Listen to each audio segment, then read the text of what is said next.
Bueno, ahora yo, Carlos Chávez Linares, tengo el honor y el privilegio y el placer de poder presentar a la figura más importante del colegio, el director Renzo Forlín Struque.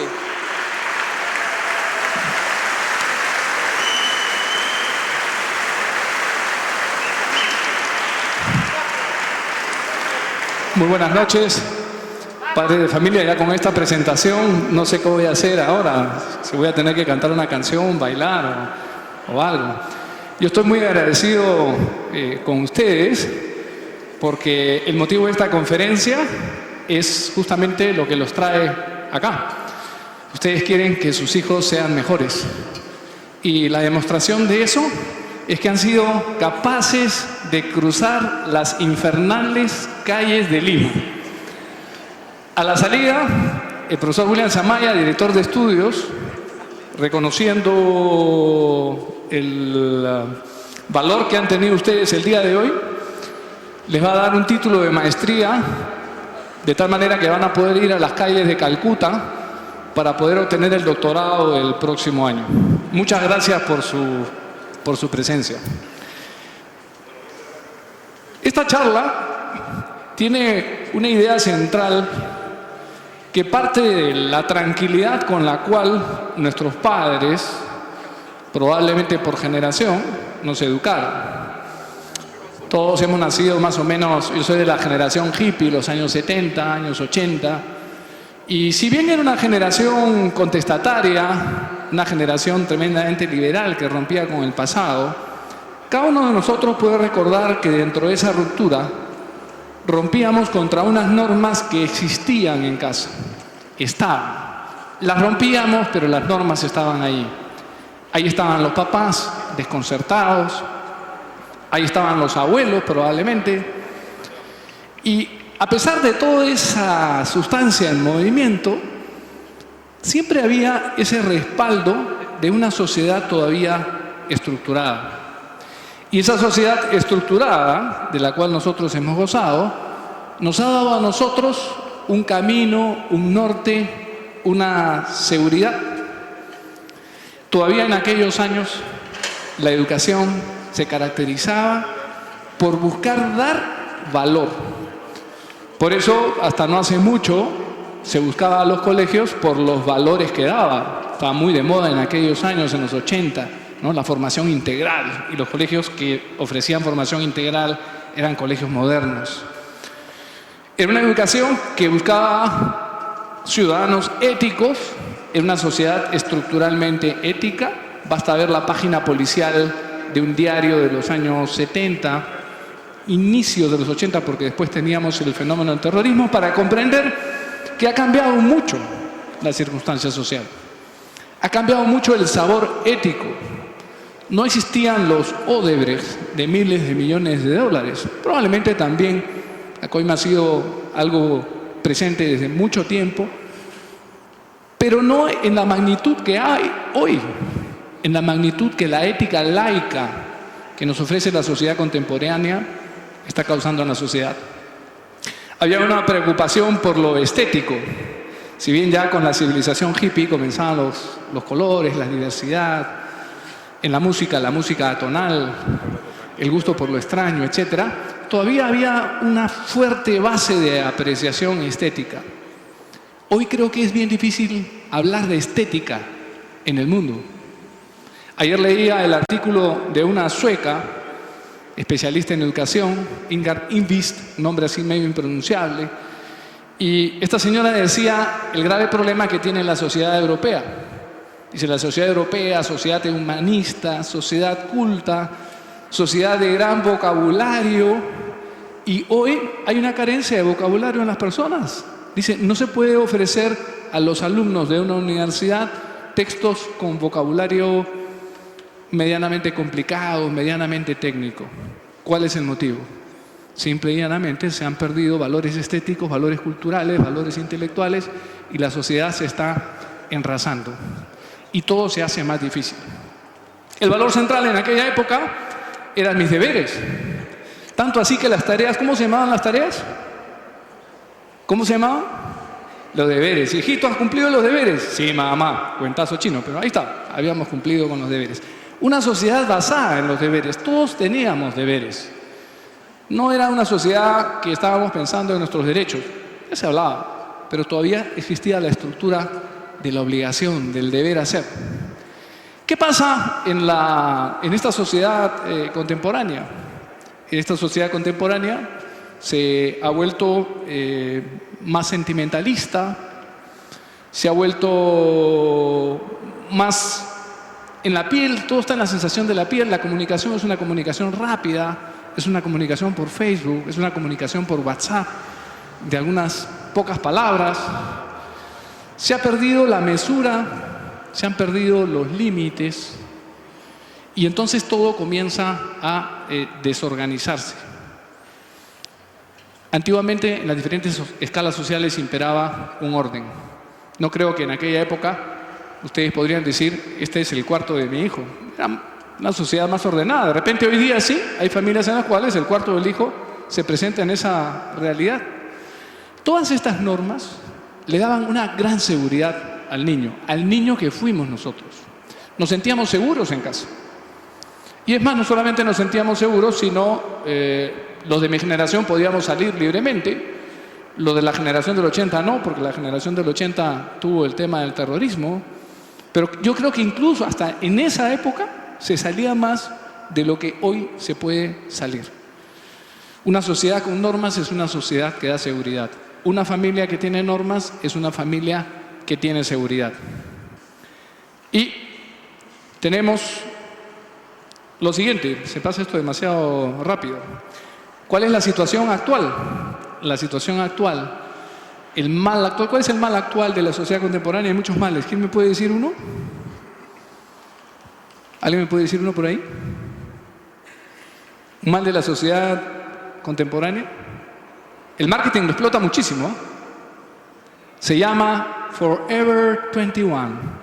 Todo el mundo quiere ser joven hoy día. Vamos a ver algo para ver un poquito cuál es la realidad contemporánea.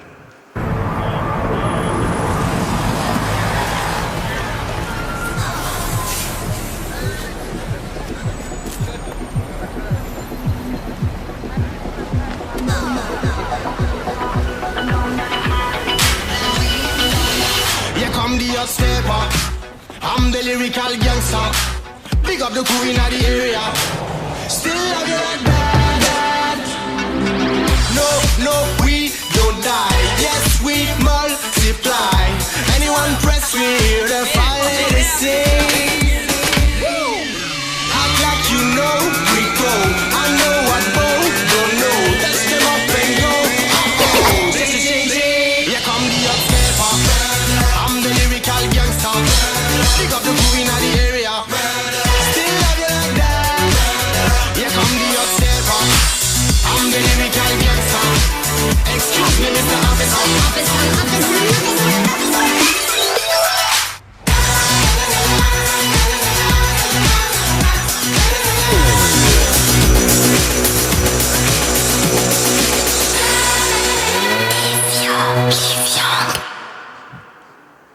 Bueno, creo que a todos nos encantaría poder tener por lo menos un espejo así.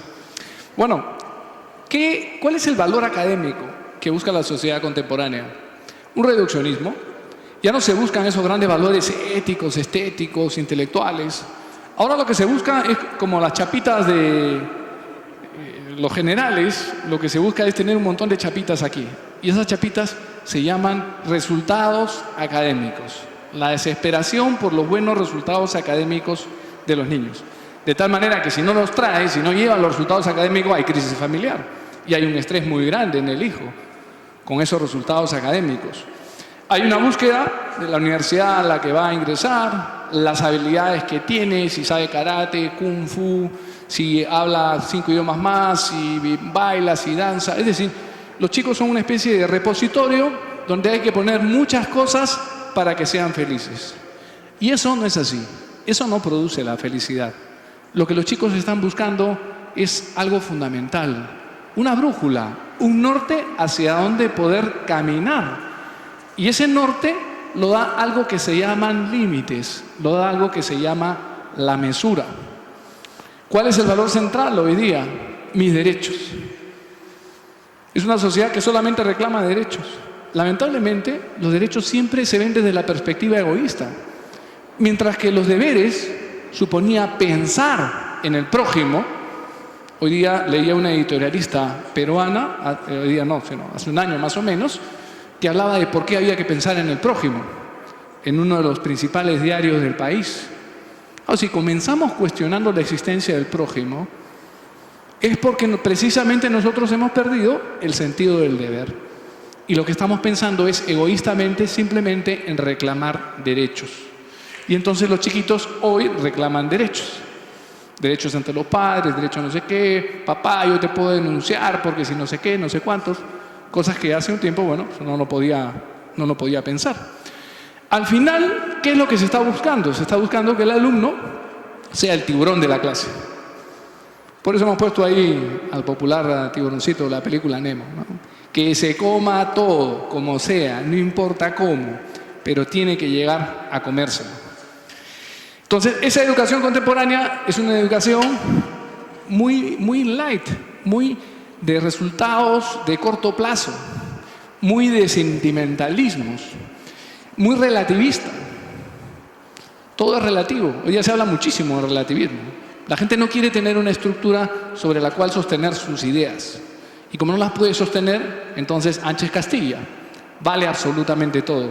Y como vale absolutamente todo, se cae con muchísima facilidad en el exceso. Y se hace todo con exceso, con desmedida. Se ha perdido una virtud fundamental, que es la virtud de la templanza, la virtud de la moderación. Esa virtud que decían desde la época griega, que era la capacidad de regular la cantidad de cosas sobre las cuales uno actuaba, recibía, etcétera, para actuar en orden a un resultado virtuoso. Cuando yo desordeno esa realidad, no soy una persona moderada, soy una persona destemplada, obviamente esto afecta mi existencia. Y en la estructura de la obediencia pasa esa realidad. Haz lo que te dé la gana, no tengas límites. Yo recuerdo con mucho cariño a la antigua directora de Los Álamos, que hablaba mucho de Hakuna Matata, ¿no? El Rey León. ¿Se acuerdan de Hakuna Matata? Que la vida era simplemente para gozarla. Me reía mucho cuando ella, a la que le debo muchísimo en educación, decía Hakuna Matata, se me quedó grabado en el tema. A veces, sin querer, los padres, la sociedad contemporánea está educando en ese criterio, Hakuna Matata. Y con eso no se consigue nada. Y por tanto hay un desorden generalizado. Más sentimentalismo, esto no está pasando bien. Y llegamos a un punto en el cual los hijos se les quiere en exceso, se les quiere demasiado. Y entonces se les protege demasiado por nuestra falta de mesura. Y para salir al parque, ahí está, la mamá le ha puesto todo. Casco, seguramente tiene bloqueador, lamentablemente el PowerPoint no huele, ¿no? Tiene repelente, vitamina B, vitamina para chicos, debe tener zapatillas estas con amortiguadores, con linterna. No sabemos dónde está el celular, pero el celular está allí, ya han prometido que el 2018 llega a la generación 5G. Totalmente protegido, no puede salir el chico a la esquina a gozar del espacio de libertad. Y esto en el caso de nosotros, que es un colegio de varones, es importantísimo, porque los chicos tienen que ser educados en el riesgo, en el challenge, en el reto continuo. Por eso la importancia de la actividad física. Y por eso en el colegio, por ejemplo, ahora que estamos acá en el polideportivo, damos importancia a estos espacios y a la actividad, porque muchachos necesitan movimiento. Necesitamos regresar a esa época antigua en la cual en esa formación de los jóvenes, no sé, pensemos en la época de los romanos, ¿no? Al joven se le montaba encima de un caballo, se le ponía su lanza y salía ahí a practicar. Y estamos hablando que eran criaturas jóvenes, estaban en la realidad.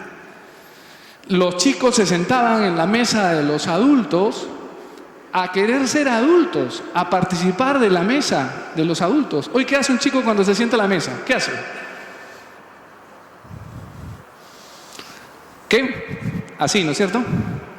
En la mañana me pasaron un WhatsApp, ¿no? Y el WhatsApp decía Jesús, Mateo, Juan, Judas. ¿ah? Y entonces es la última cena, pero en versión moderna, ¿no? Y ahí uno le pone ahí un WhatsApp, ¿no? ¿Quién te va a traicionar? ¿No? Me va a traicionar tal. Y de pronto el siguiente mensaje es: Judas abandonó la conversación, ¿no? La última cena en versión moderna. Pero es la realidad, porque el chico está con la maquinita esta y nosotros también. Sacamos el celular, nos desconectamos. Ahora que estuvimos en el módulo Naciones Unidas y estuvimos con 42 chicos, fue realmente impresionante encontrarse con 3.000 muchachos de diferentes partes del mundo compartiendo, pero compartiendo también los espacios de la generación contemporánea. Con la directora del proyecto de modelo de Naciones Unidas tuvimos una conversación larga.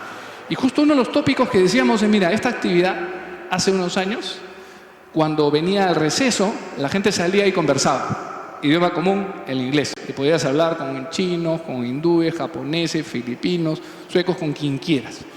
Hoy salías de la reunión y estaban todos los chicos texting ahí, ¿no? Con su WhatsApp. Ha cambiado mucho. Y esto está causando perder las líneas de comunicación. Y nosotros tenemos que regresar a poner los valores en el lugar que corresponde. Pero obviamente esto exige una acción profunda. Y una acción que a veces es más difícil de realizar, en el caso, me van a disculpar, en el caso de las mamás. Porque los papás, los varones siempre somos como un poco más distanciados, somos como más realistas, nos implicamos menos en las cosas. Esas son las quejas de las mujeres: oye, tú nunca te preocupas de nada en la casa. Nuestra mente está programada muy racionalmente. La mujer, en cambio, tiene un cordón umbilical que, a pesar de que se cortó con el chico, ese cordón se conserva. Es un cordón virtual, es una realidad, es una conexión. Las mujeres son capaces de sentir con mucha facilidad lo que sienten los demás. Yo llego al colegio y Calito Malca me mira y me dice: ¿qué te pasa?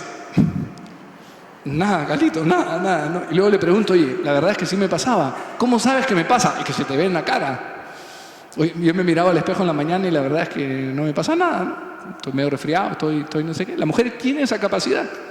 En cambio, nos podemos cruzar con todos los profesores del Pamayo y no nos vamos a decir absolutamente nada. También porque no tenemos nada que decirnos. Al final tenemos que darnos cuenta que el objetivo en la vida deseado para los chicos de este colegio, por ustedes, por sus padres, es que lleguen a ser un árbol frondoso. Un árbol que resista a todos los vientos. Un árbol que sea capaz de dar sombra, que un caminante por el camino, agotado, cansado, sediento, pueda sentarse bajo esa copa frondosa y recibir descanso, que serán los hijos, que serán los nietos, que será la sociedad. Un árbol que, si viene un viento huracanado, va a resistirlo. Un árbol que, si viene una tormenta, va a estar ahí.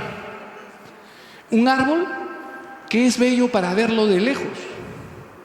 Yo recuerdo la belleza particular de un paisaje yendo entre Cusco a Abancay. Hay una zona a mitad del camino que está llena de dos árboles, de jacarandá, que lo conocemos mucho en Lima, de flor violeta. Como es un clima muy cálido y era la época de septiembre, los árboles estaban de un color violeta intensísimo. Y el pisonay. El pisonay es un árbol típico de esa zona. Yo me lo llevé a Arequipa cuando vivía en Arequipa, y en Arequipa no sobrevivió ni 3 meses por el frío que hacía. Es un árbol de tierra cálida. Y el pisonay bota una flor roja en cantidades industriales. Y era un bosque inmenso y la carretera estaba alta. Y era una belleza impresionante. Detuvimos el auto, paramos, nos bajamos, nos metimos dentro del bosque. Ya no era igual porque estábamos metidos dentro. Escuchábamos los miles de loros que venían a comerse las florcitas del árbol del pisonay, porque les encanta el tema del pisonay. Qué bueno es un árbol frondoso. Y qué peligroso es si, por un error educativo, nosotros no somos capaces de formar ese árbol fuerte y sólido y apuntamos a formar algo pequeñito, algo de la altura de un bonsái. Es un buen chico, ahí está el bonsái. Mi cuñado le encantan los bonsáis, tiene una colección de bonsáis impresionante. Pero el bonsái no sirve. servirá, no sé, pues, para los zancudos, para que se paren ahí los zancudos y puedan descansar. Pero para los humanos, salvo para verlos, no vamos a tener mayor deleite. Es un árbol que no va a aguantar una tormenta. Al primer viento va a salir volando. Es un árbol que no contribuye mucho a dar oxígeno a la atmósfera porque es un pequeñito. Y ahí está. Si nosotros pudiéramos escoger entre ser un bonsái y ser un árbol gigante que pueda tener la capacidad de acoger, yo creo que todos nosotros diríamos, yo quiero ser un árbol gigante. Es más difícil, es más riesgoso, pero vale muchísimo la pena apostar en la educación de los hijos porque se conviertan en ese árbol fuerte. Y para ese árbol fuerte, ¿qué se requiere? Se requiere poner, como decían los griegos, 4 virtudes que eran fundamentales. 4 virtudes que le llamaban cardinales. ¿Las conocemos así? Las virtudes cardinales. La prudencia, la justicia, la fortaleza, la templanza. Hoy en la sociedad relativista actual hay mucha gente a la que le molesta escuchar la palabra virtud. Y creo que les he contado la anécdota de una importante universidad que en una clase un alumno levantó la mano en la clase y al referirse a una pregunta que había hecho el profesor utilizó la palabra virtud y el profesor le dijo: un momento, usted ha empleado una palabra del vocabulario cristiano. Esa palabra no está en el vocabulario de esta universidad. Sorprendente, porque el nombre de la universidad tenía un nombre bastante cristiano, que digamos. La virtud no está de moda, no le gusta a la gente. La virtud habla de compromiso, habla de esfuerzo, pero la virtud es la que da brújula. La virtud es lo que ha permitido a las diferentes sociedades a lo largo de las épocas marcar historia. Y las sociedades que se han dejado por llevar por relativismo simplemente han terminado disueltas, disolviéndose. La sociedad actual terminará disuelta. No hace falta ser un gurú o un matemático para ver que el problema poblacional que tiene Europa, como sale en el artículo del diario El Fin de Semana, hacia el año 2050, la población europea nativa es 25%. ¿No hizo el 25% de población nativa dentro de un país? ¿Qué país es? Es un reto. Pero como está lejos no se ve. Se comienza a hablar, pero no se ve. Y entonces nosotros agarramos y decimos: oye, yo no quisiera seguir apostando por una educación a la que le faltan esos componentes. ¿Cuál es la prueba ácida que yo tengo que tener para saber si educo bien? La de los griegos. Oye, pregúntate, ¿cómo estás tú de prudencia en la educación? ¿Qué significa ser prudente en la educación? Por ejemplo, pensar en el largo plazo, no pensar en el corto plazo. El chico grita, salta, se mueve, hace bulla. Corto plazo, le doy un chocolate, le doy un helado, le doy mi celular para que juegue, se acabó el problema. Largo plazo, estoy criando un pequeño tirano. Fortaleza. Prueba ácida de la fortaleza. ¿Cuán fuerte soy para resistir en mis convicciones sobre lo que es bueno, sobre lo que es valioso para el hijo? Me tocó hace un par de años más o menos, estaba en WOM, la anécdota la pueden haber vivido también ustedes, y llegó una pareja joven, estaban con 2 hijitos, uno estaba encima del carrito, el otro estaba paseando por ahí, y el otro estaba absolutamente como el río Rímac, fuera de cauce. Estaba donde el agua no debía estar, ahí estaba el río. El chiquito estaba, sacaba todo, movía todo, tiraba todo, hacía bulla, gritaba, pataleaba. Un show. Y evidentemente los papás eran conscientes de que el chiquito estaba ofreciendo un show, con lo cual era un impacto muy grande. En el papá, no tanto el impacto. En las mamás, por supuesto, porque la mamá también tiene otra peculiaridad. Se siente juzgada muy rápidamente. ¿Qué van a pensar los demás? Me ponía en la posición de esa señora, porque claro, miraba furtivamente alrededor y todo el mundo miraba para el techo, ¿no? Pataleta, quería que le compre no sé qué cosa. Como no le compraron no sé qué cosa, se tumbó en el piso. Y fue, pero un show, era para eso, para coger el celular, que hubiera 1 millón de visitas en 5 minutos con toda seguridad. Bueno, ¿en qué acabó el tema después de la pataleta, ¿no? Se acercó al oído y evidentemente, supongo yo, que le debe haber ofrecido algo que al chico le ha gustado. Entonces se paró y se le acabó la pataleta. En ese caso, uno dice, bueno, pues ¿dónde está el tema de la fortaleza? ¿Dónde está el tema de la moderación? ¿Dónde está el tema de la templanza? Pero hay algo fundamental que testea si la manera de educar en casa es una manera apropiada.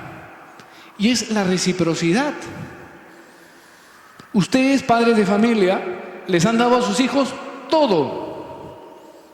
Probablemente sus hijos lo que podrán tener es nada, porque la plata que tienen en el bolsillo probablemente ha salido de la propina de ustedes o de sus abuelos. Dudo que muchos de ellos hayan trabajado. El 95% de sus hijos no deben haber trabajado. Se ha ganado la plata que ustedes le han ofrecido por limpiar el carro o por hacer pequeñas tareas.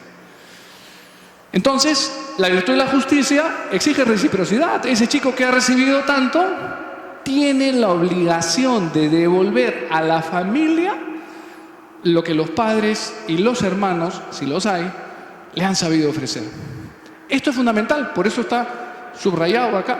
Reciprocidad. Y con esto resolvemos muchos problemas mentales en la educación de los hijos, cuando no le ponemos límites. Me gustaría que pudieran ver esta pequeña película. Es la primera parte, tiene 3 capítulos, Netflix, nueva serie. Y después de eso voy a pedir unos voluntarios que aquí nuestro distinguido alumno Carlos Chávez buenamente va a escoger, obviamente al azar, no se preocupen.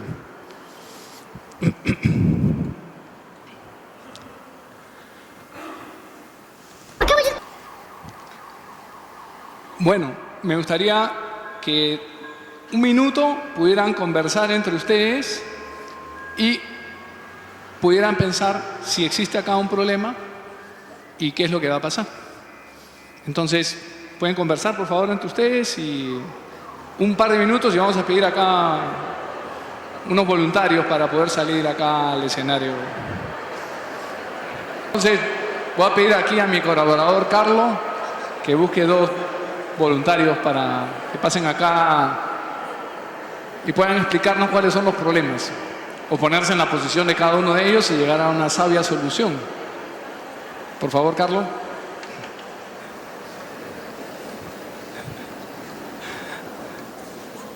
Ahí. Ajá, aquí está.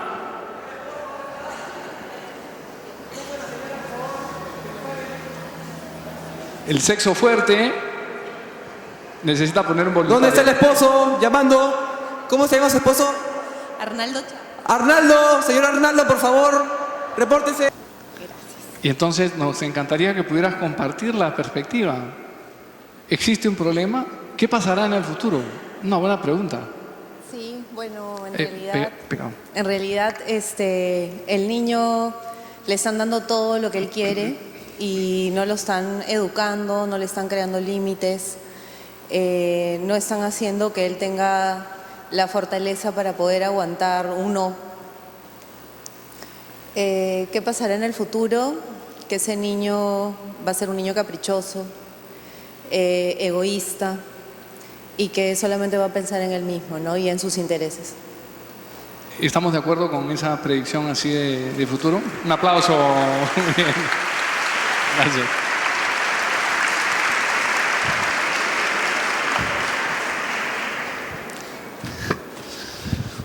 Bueno, la serie está dentro de la temporada. Vamos a ver el capítulo número 2.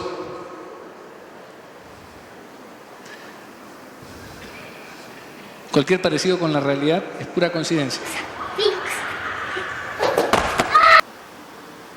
Bueno, un poco dramático todo, pero esto que estamos viendo, que es una representación, está hecha en base a casos reales. No puede coger libros de psicología sobre temas de casos reales en educación, donde el excesivo apego a los hijos ha causado un daño permanente en la personalidad.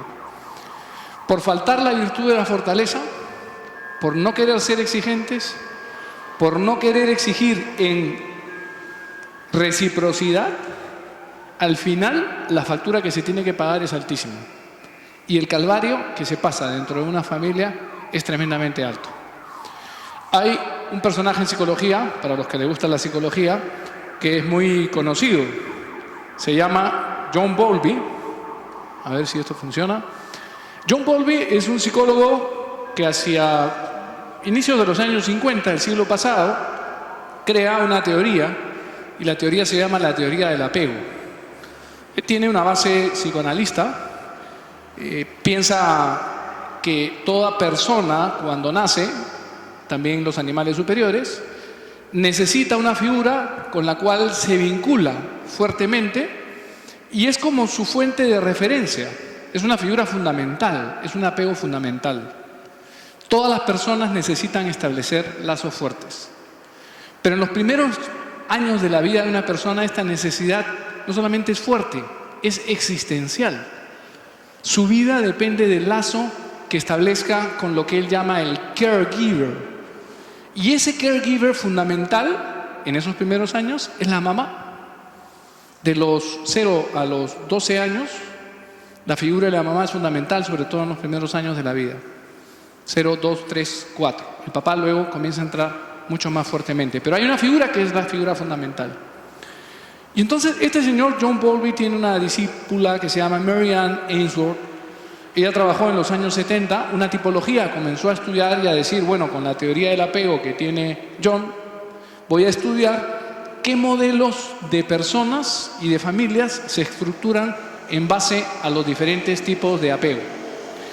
Y ella, junto con otros investigadores, llegó a describir 4 grandes tipos de familias según el apego que haya existido. Un tipo que está balanceado y unos tipos donde figura el excesivo apego o el evitamiento o la ambigüedad o peor aún, una situación de abuso o de indiferencia total que lleva a situaciones muy graves en las personas. Cuando ellos sacaron estadísticas, las estadísticas son bastante recientes también, es decir, más o menos la proporción se sigue manteniendo, asusta un poco, porque en promedio, dentro de una sociedad, la estadística está basada en Estados Unidos, sobre 100 familias, 65 desarrollan tipologías de apego que son correctas y que son fundamentales para el desarrollo de la persona porque marcan su existencia. El apego que nosotros formamos en los primeros años de vida marca el género de respuestas que nosotros vamos a dar después como adultos. La capacidad de establecer relaciones, la capacidad de establecer vínculos, la capacidad de establecer lazos permanentes, de tener metas que nos dirigen a un objetivo. Es decir, el apego correctamente manejado se constituye en un GPS de la vida interior que nos marca la dinámica de nuestra existencia. Y es una marcación muy fuerte. De 0 a 2 años, de 2 a 6 años y de 6 a 12 años son periodos centrales cada uno con sus respectivas estrategias. También en la adolescencia, también en el periodo de la vida adulta, pero esos años marcan. Lo que nos enseña esta psicóloga y lo que nos dice es la importancia que tenemos de hacer una especie de análisis continuo y de reflexión sobre cómo estamos llevando la relación con los hijos en casa de tal manera que tengan límites de verdad, que tengan límites que le permitan crecer como personas, que le tengan límites que le permitan desarrollarse. Porque a veces, por ejemplo, los hijos se vuelven unos manipuladores, como el chiquito. El chiquito es un tremendo manipulador. ¿Se acuerdan el momento en el cual le dice estoy enfermo? ¿Se acuerdan que le dice el papá, no estás enfermo? ¿Qué le responde el chiquito? Primero miente, ¿no? Le dice, sí estoy enfermo. No estás enfermo. Puedo estar enfermo. ¿Ah? Es un manipulador. Le mueve la tecla a la mamá con quien tiene establecido el apego de decir, pobrecito, puede estar enfermo. Entonces que se quede. Y claro, luego ya viene toda una serie de dinámicas internas, dinámicas conyugales, etcétera, que están presentes. Los problemas para establecer límites responden mucho a la dinámica interior que tiene una persona, a las necesidades afectivas que nosotros tenemos. Nadie es perfecto. Y todos los que estamos acá tenemos necesidades afectivas. Más moderadas, menos moderadas. Y a veces en la educación de los hijos, esa necesidad de afecto no es moderada. No vivimos la templanza con ellas. Y entonces se exagera en ese sentido. El pobrecito a veces tiene una tecla de la compasión que se mueve por realidades. Hay pobrecitos que no tienen realidades, pero hay otros pobrecitos que sí tienen realidades en los cuales hay que tener las alertas prendidas. Por ejemplo, el pobrecito del hijo único. Educar un hijo único es complejo. Se requiere comprar bastantes libros y escuchar mucho a los tutores y a los preceptores, que por algo son expertos en educación. Porque en este colegio invertimos muchísimo tiempo para formar expertos en asesoramiento educativo. Este verano hemos tenido muchas horas de dedicación con profesionales en el campo de la educación en la diversidad, de la atención a problemas, de la orientación a padres de familia, sumando todas las horas que tenemos en los años anteriores, porque somos conscientes que tenemos que estar al día en ese proceso de orientación. Por lo tanto, son una buena referencia. Pero fíjense en la pelea que se produce allí cuando viene la hermana. La hermana es totalmente cualificada como persona interviniente, es la hermana, a decirle: oye, pienso que efectivamente lo que dice tu esposo, necesitas ayuda. Tu hijo necesita terapia. En realidad le dice: necesitas terapia tú. El marido también necesita terapia, porque no está sabiendo manejar la relación. Está simplemente protestando y luego se está distanciando del problema y al final hace la maleta y se va. Solución fácil.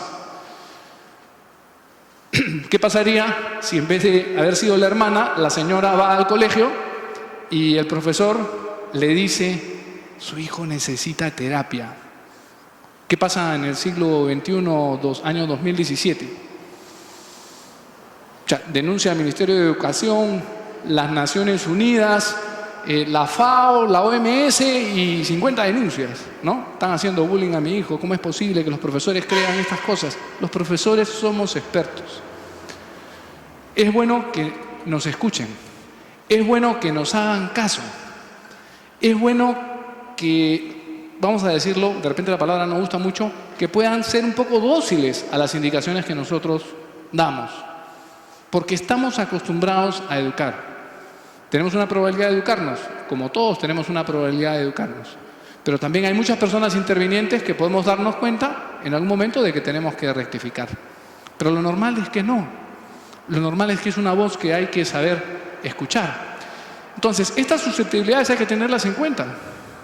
Una enfermedad de un chico, un fallecimiento, un accidente, hace que esa persona, ese niño tenga una vulnerabilidad y que el corazoncito diga: pobrecito.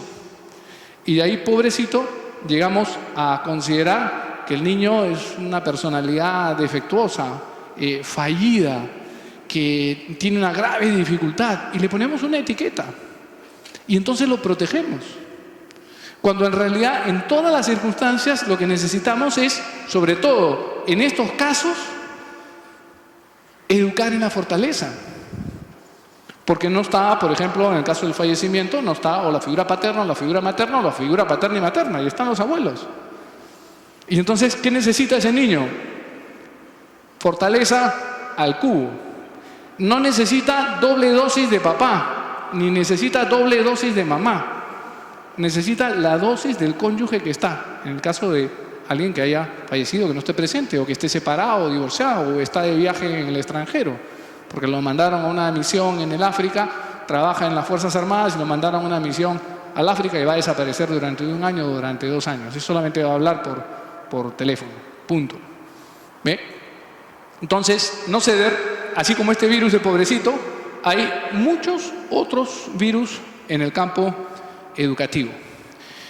El colegio tiene una gran virtud. Ahora que hemos tenido, por ahí salía una fotografía en las Naciones Unidas, en las primeras diapositivas, un chico que estaba ahí en las Naciones Unidas. Tiene la gran virtud, por ejemplo, de haberlos formado muy bien. Esto nos ha costado sangre, sudor y lágrimas. No, sangre, sudor y lágrimas no, la verdad es que no. Pero recuerdo mucho el primer viaje de estudios, Willy, no sé si fue 2011 o 2012, el primer viaje de estudios de estos globales, grandes, al norte. Y éramos conscientes, habíamos escogido a los alumnos de 8º grado, segundo de secundaria, éramos conscientes que al ser una primera actividad teníamos que rayar la cancha, porque no existían precedentes. Existía el viaje a Medellín, pero es un viaje en otro estilo, los alumnos están dispersos en casas de familias, y aquí estaba toda la comunidad junta. Y la decisión del colegio es: esto no es un viaje de placer, esto es un viaje donde el colegio se va a hacer colegio, a hacer actividades académicas, teniendo en cuenta contextos reales. Y entonces el manejo de la disciplina era fundamental y éramos conscientes de que lo que hiciéramos en esa primera oportunidad iba a marcar el futuro de lo que podrían ser los viajes. Y fuimos exigentes, un poquito más allá de lo que hoy en día somos normalmente en un viaje de estudios, porque dijimos, hay que marcarla muy bien, y sobre todo dijimos, el primer día. Y sobre todo, ¿qué circunstancia? ¿Qué circunstancia es la más difícil cuando se reúnen 60 cosacos de 13 años? ¿Cuál es la circunstancia más difícil? La noche, ¿no? La noche cuando se van a dormir. Porque si los chicos no duermen, primero el gerente del hotel nos bota, bueno, nos bota porque hace un lío impresionante. Segundo, al día siguiente se acabó la jornada escolar porque están con unas ojeras, durmieron a las 5 de la mañana y la despertada era a las 6 de la mañana. Entonces había que marcar mucho eso y había que marcar mucho también el ritmo de estudio porque había unos trabajos que había que realizar. Y entonces, bueno, tomamos unas medidas y el primer día fuimos así, inflexibles, marcamos, hubo medidas un poquito más ejemplares dentro de lo que cabe. Y recuerdo que al día siguiente todo el mundo alineado. ¿Por qué? Porque sabíamos dónde estaba la situación. Esto es como Trump, ¿no? Que acaba de entrar y la señal que le da a los rusos, a la primera que se le sale la agenda del sitio, le lanza 70 misiles, ya le rayó la cancha. Podemos estar o no de acuerdo, pero ya le rayó la cancha. Vamos a ver si a los sirios le quedan ganas de otro ataque químico. Creo que pocas ganas le va a quedar, porque la siguiente vez no va a ser 70. Entonces, con los chicos exactamente igual. Ahora, ¿cuál fue la ventaja, por ejemplo, de esa actividad? Cada vez que nosotros nos vamos de viaje con los muchachos, todo funciona en automático. Recuerdo que el año pasado les conté la anécdota del viaje que hicimos en octavo a Cusco y estábamos en el restaurante José Antonio y de pronto se levantó una profesora norteamericana, se identificó como profesora y preguntó por los profesores responsables. Responsablemente estábamos sentados en una mesa. Y se acercó y dijo, soy profesora y quiero reconocer a ustedes lo que han conseguido con su colegio porque sus hijos se comportan de maravilla. ¿No? Y entonces ella nos contó, bueno, que era profesora también de octavo grado y me dijo, ¿cómo hacen? ¿No? Bueno, nos reímos mucho, la tengo grabada ahí, creo que por ahí salió en el Facebook del colegio. Ahora, por ejemplo, nos ha pasado en el viaje a Naciones Unidas, estábamos en Nueva York y estábamos en Youth Hotel, un hotel donde los cuartos eran de 10 camas y había mucha gente, había gente joven de diferentes edades. Estaba muy bien puesto, la verdad es que estaba perfectamente, el hotel era impecable, impresionante, nos gustó muchísimo. Y el último día, cuando ya estaban retirando las cosas para marcharse al gran hotel donde iba a ser la conferencia, tratamos de controlar mucho los cuartos para que los cuartos queden como ustedes han encontrado el polideportivo, impecable, sin un papel. Entonces los profesores teníamos asignados diferentes cuartos. Y ahí me tocó uno de los cuartos, entro y habían ido de shopping. Entonces habían algunos papeles, habían algunas cosas en el piso. Y entonces todo el diálogo era en inglés porque era viaje de estudios, por lo tanto el viaje de estudios, estás en Nueva York, se habla en inglés. Y llamarles la atención de decir, esto no es posible porque hay que pensar en la gente que trabaja, tal. Y de pronto, una señora de limpieza se paró en la puerta y dijo, perdón, no se preocupen de recoger las cosas, porque quiero decirles que llevo 7 años trabajando en este hotel. He recibido escolares, universitarios, adultos, profesionales, y nunca me han dejado el cuarto tan ordenado como lo ha hecho su grupo. Así que déjenmelo como está. Eso realmente a nosotros nos llena de orgullo. Obviamente somos exigentes y decimos, ¿sabes qué? Ni un papel. Pero ni un papel. Somos exigentes, pero nos llena de orgullo, o de repente nos debería dar pena. Porque decimos, oye, hay gente que no vive estas cosas. O sea, que nos diga que en 7 años somos el colegio modelo, implica bastante reconocimiento.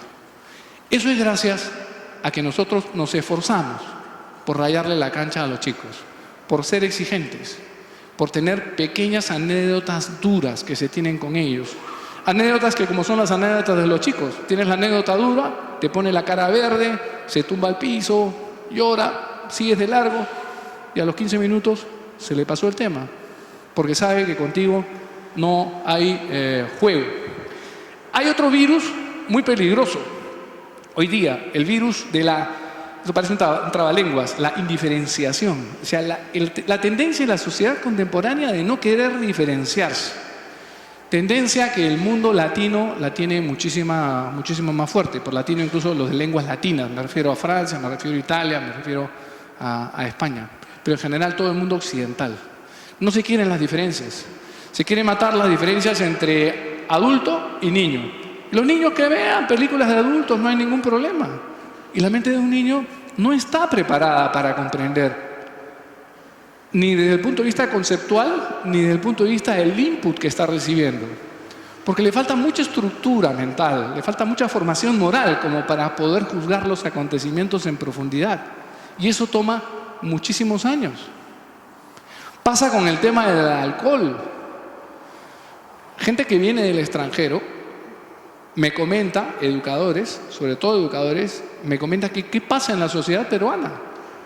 Que cómo es posible que haya tantos chicos que van por las calles, a veces salen los sábados y se encuentran con muchachos que están ahí tomados, borrachos. Sé que pasa en otros países, pero este tema es alentado por los padres de familia. ¿Qué problema hay en una familia para que sucedan estas cosas? ¿Cuáles son las necesidades insatisfechas, psicológicas, de los padres para que nosotros no seamos capaces de darnos cuenta del impacto de lo que significa el alcohol en una persona que el córtex prefrontal ha entrado en proceso de franco deterioro y por lo tanto no puede controlar sus impulsos con una serie de impulsos nuevos que están naciendo dentro de él? Y entonces lo aliento a que haga conexiones improcedentes para su propia naturaleza. ¿Cuál es el problema psicológico, papás, que tenemos para prohibir el tema del alcohol en cualquier reunión? La función de un adolescente es esconderse en el techo de la casa para tomarse lo que sea a escondidas y que no la empalle, pero ni el perro. Esa es la función de los adolescentes, esa es la función que hemos tenido nosotros. Ay, si me empallaba mi papá, me partía, pero en pedacitos. Lo hacías porque eres un adolescente, el adolescente tiene que romper reglas. Pero que el padre de familia le dé licencia para hacerlo. Necesitamos psicólogo, que le decía, ¿no? Le dice el señor a la señora, necesitas una psicóloga. Necesitamos psicólogos, realmente. ¿Y saben qué pasa con el tema de la sociedad indiferenciada? Yo les hablaba del tema de la exageración, ¿no? Es una sociedad así, sin mesura. Estos del Opus, pues, ¿no? Claro, no, ya está, los curas del Opus están ahí, el profesor Antonio Pinedo ya está dando su prédica, ¿no? El padre Ricardo Jaez del púlpito. Estos del Opus, no le hagas caso. Oye, ¿sabes qué? Hiciste la apuesta por este colegio, hermano. No sé, te compraste un Mercedes-Benz, pero ¿sabes qué motor le estás poniendo a tu carro? Le estás poniendo el motor del carro Tata de la India, de 1000 centímetros cúbicos. Linda la carrocería, pero te equivocaste, pues. Tendrías que haber escogido otro lado. Nosotros hablamos porque queremos lo que el Papa está marcando en la sociedad. El Papa está poniendo una brújula. Lo más cómodo sería para el Papa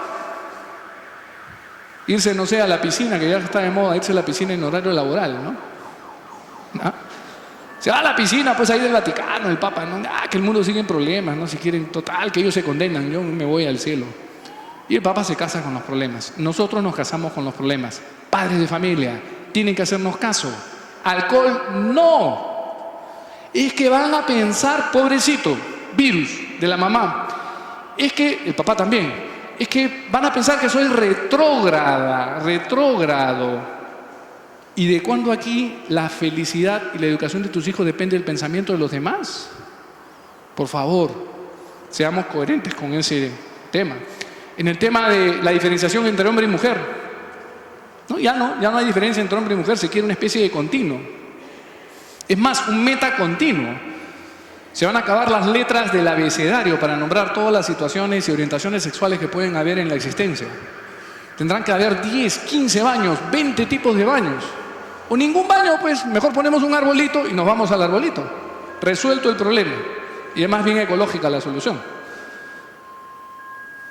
El matrimonio, ¿no? Que el matrimonio de hombre, mujer, de tal. Oye, ¿y por qué no nos inventamos pues el matrimonio de 3? O de 4, o de 5, O de 5 con el perro y el gato. Porque ¿no? Mi derecho, pues yo también tengo mi derecho, estoy enamorado de mi gato, ¿no? Y entonces amo a mi gato y a los otros 4 que estamos allá, así que jurídicamente le voy a exigir a la sociedad que haga una normativa para los matrimonios de 5 con perro y gato.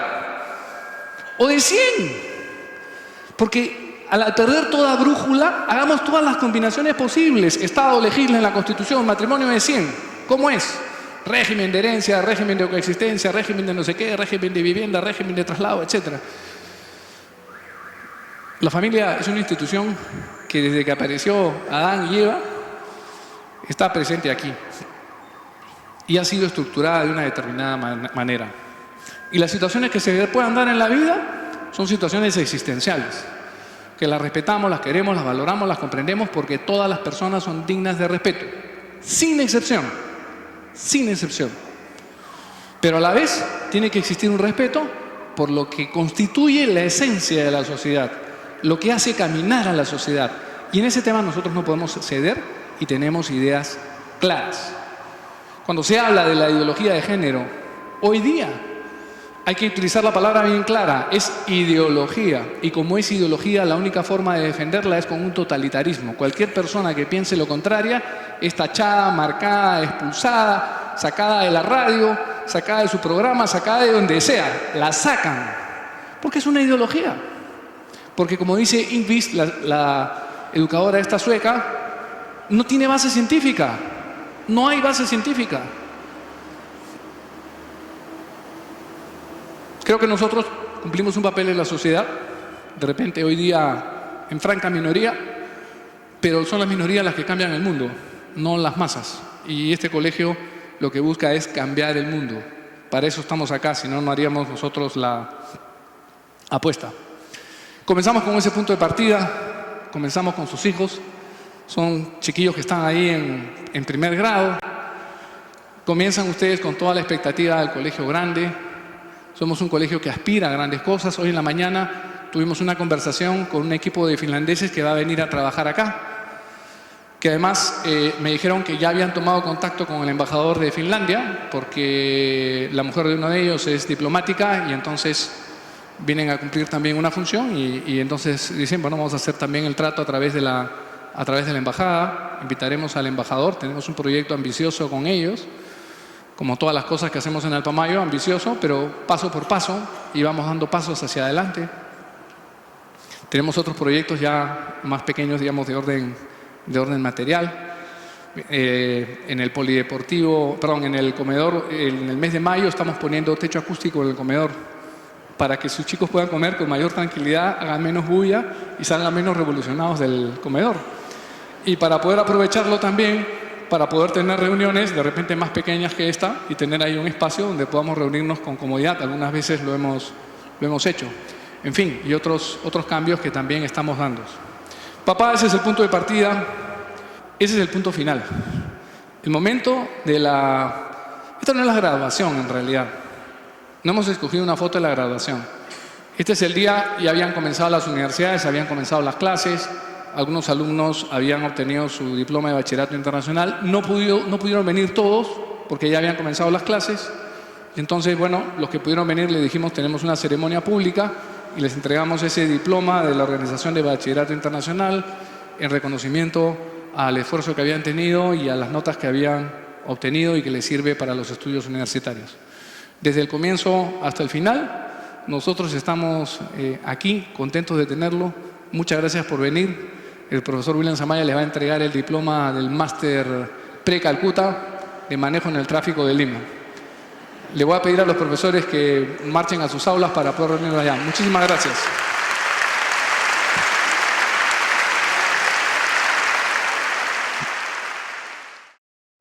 Recibamos con fuertes aplausos a la banda Men on the Moon. Gracias.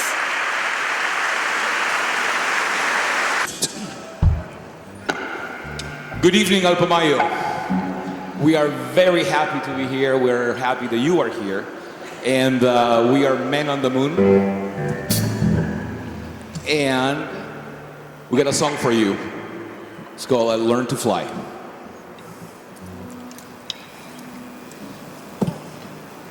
One, two.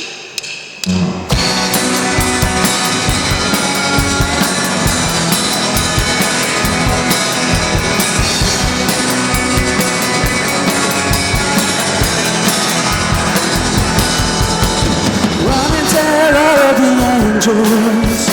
This could take all night. Think I need to tell her to help me get things right. Hook me up a new revolution, 'cause this one is a lie. We sat around laughing and watched the last one die. 'Cause I'm looking for the sky to save me, looking for a sign of life, looking for something to help me burn out right. 'Cause I'm looking for a complication, looking 'cause I'm tired of trying. I make my way back home and I learn to fly.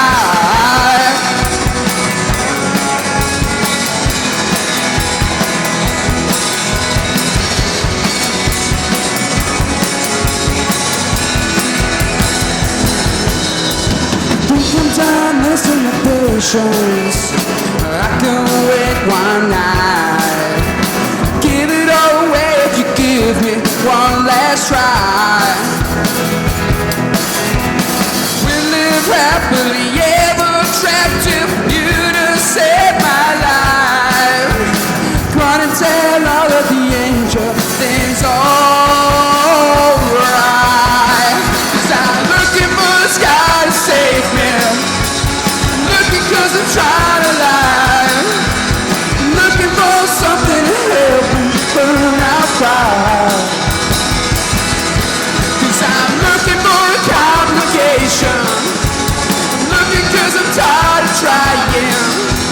I make my way back home and I learn to fly. Make my way back home and I learn to fly. Along with me, I can't quite make it alone. Try to make it on my own. Fly along with me, I can't quite make it alone. Try to make it like mine. Here we go, looking for the sky to save me, looking for the shine of light, looking for something to help me burn out right. Yes, I'm looking for a complication, I'm looking 'cause I'm tired of trying. Make my way back home and I learn to fly. Make my way back home and I learn to fly. Make my way back home and I learn to.